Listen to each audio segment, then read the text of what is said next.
ജനപ്രിയ നായകൻ ദിലീപിനെ കേന്ദ്ര കഥാപാത്രമാക്കി ധനഞ്ജയ് ശങ്കർ ഒരുക്കിയ ചിത്രം ബബ്ബബ്ബ ഇക്കഴിഞ്ഞ ഡിസംബർ 18-നാണ് തിയേറ്ററുകളിൽ ചിത്രമെത്തിയത്. ചിത്രത്തെക്കുറിച്ച് പറയുകയാണെങ്കിൽ എനിക്ക് ചിത്രം പേഴ്സണലായിട്ട് ഇഷ്ടപ്പെട്ടു. കാരണം ഇത് എൻ്റെ മാത്രം ഒപ്പീനിയനാണ്. നമ്മളൊരു 2.5 മണിക്കൂർ ഫ്രീ മൈൻഡ് സെറ്റിൽ ഒന്ന് തിയേറ്റർ എക്സ്പീരിയൻസ് ചെയ്യാനാണ്, അല്ലെങ്കിൽ സിനിമ എക്സ്പീരിയൻസ് ചെയ്യാനാണ് തിയേറ്ററിൽ വന്നതെങ്കിൽ നിങ്ങൾക്ക് ഉറപ്പായിട്ട് ഈ സിനിമ ഇഷ്ടപ്പെടും. അല്ലാതെ ഇതിൽ കുറച്ച് കോമഡി കാര്യങ്ങളുണ്ട്. അപ്പോൾ അതൊക്കെ എടുത്ത് നോക്കിയിട്ട് ഇതിലെവിടെയാണ് ലോജിക്ക്, അല്ലെങ്കിൽ എന്താണുള്ളതെന്ന് ചോദിച്ചാൽ ചിലപ്പോൾ ചില ആൾക്കാർക്ക് ഇഷ്ടപ്പെടാൻ സാധ്യതയില്ല.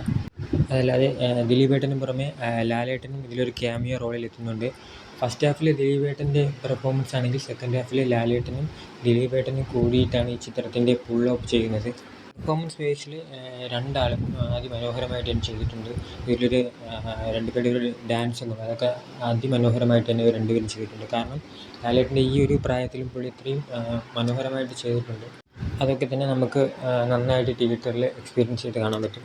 അതല്ലാതെ ഫസ്റ്റ് ഹാഫിലൊരു ഇൻ്റർവെൽ ഫൈറ്റ് ഉണ്ട്. അതിൽ കലാഭമണി ചേട്ടൻ്റെ ഒരു സോന എന്ന് പറഞ്ഞിട്ടൊരു പാട്ടുണ്ട്. അത് ഇതിൽ ആഡ് ചെയ്തിട്ടുള്ളതാണ്. അതൊക്കെ മനോഹരമായിട്ട് പ്ലേസ് ചെയ്തിട്ടുണ്ട്. അതല്ലാതെ തന്നെ ഒരു പോലീസ് സ്റ്റേഷനിലെ ഫൈറ്റ് വരുന്നുണ്ട്. ആ ഫൈറ്റൊക്കെ അതിമനോഹരമായിട്ട്, അതൊരു ബാലു വർഗീസാണ് ചെയ്യുന്നത്. പുള്ളി ഒരു കണ്ണ് കാഴ്ചയില്ലാത്തൊരു ക്യാരക്ടറാണ്. പുള്ളി അത് മനോഹരമായിട്ടാണ് ആ ഫൈറ്റ് ചെയ്തിരിക്കുന്നത്.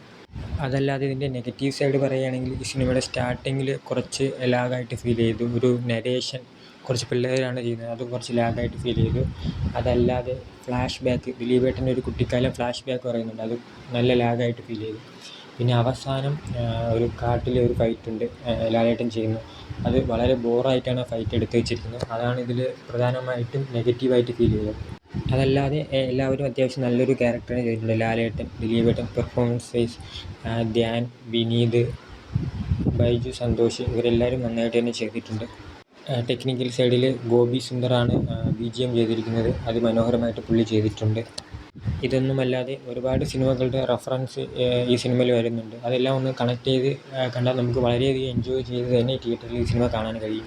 എന്തായാലും നിങ്ങളൊരു മികച്ച തിയേറ്റർ എക്സ്പീരിയൻസ് ആണ് പ്രതീക്ഷിക്കുന്നതെങ്കിൽ ഈ ചിത്രം തീർച്ചയായും തിയേറ്ററിൽ തന്നെ കാണണം. വീഡിയോ ഇഷ്ടപ്പെട്ടെങ്കിൽ ചാനൽ ലൈക്ക് ചെയ്യുക, ഷെയർ ചെയ്യുക, സബ്സ്ക്രൈബ് ചെയ്യുക.